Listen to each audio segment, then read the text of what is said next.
जवळजवळ 650 आजारावरती हे प्रोडक्ट काम करतं। सगळ्यात मोठा आजार म्हणजे कॅन्सर सारखे आजार, म्हणजे शरीराला झिजून जे आजार मारतो त्याच्यावरती सुद्धा चांगल्या रिझल्ट आपण घेतलेला आहे। ज्या महिलांना, ज्या पुरुषांना 10-12 वर्ष लग्न होऊनही मुलबाळ होत नाही त्यांच्यासाठी सुद्धा आपण चांगल्या पद्धतीने रिझल्ट आहे, म्हणजे असा आजार नाही की ज्याच्यावरती हे प्रोडक्ट काम करत नाही। आता आपण तुमच्या भागामध्ये बऱ्याच जणांना दिलेलं आहे, बऱ्याच जणांनी त्याच्यावरती रिझल्ट काढलेला आहे। फक्त आयुर्वेदाचं एक गोष्ट अशी असते की 1-2 बॉटलमध्ये रिझल्ट येत नाही। बरेच जण काय म्हणतात की सर मग आता तुम्ही एवढं सांगितलंय, एक बॉटल द्या मला घेऊन बघतो, काही उपयोग होत नाही। आयुर्वेदाचा नियम असा आहे, कमीत कमी 90 ते 180 दिवस कुठलंही प्रोडक्ट तुमच्या शरीरामध्ये घेतलं पाहिजे। समजा पार तुम्ही आयुर्वेदामध्ये पार बदाम खायला चालू केले तर बदाम खाल्यानंतर किती दिवसात तब्येत वाढणार आहे तुमची? 100 ग्रॅम बदामामध्ये वाढेल का 200 ग्रॅम बदामामध्ये वाढेल?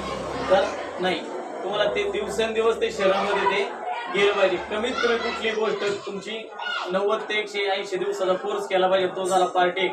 दुसरा पार्ट आयुर्वेदिक म्हटलं त्या ठिकाणी पथ्य हे आलीच।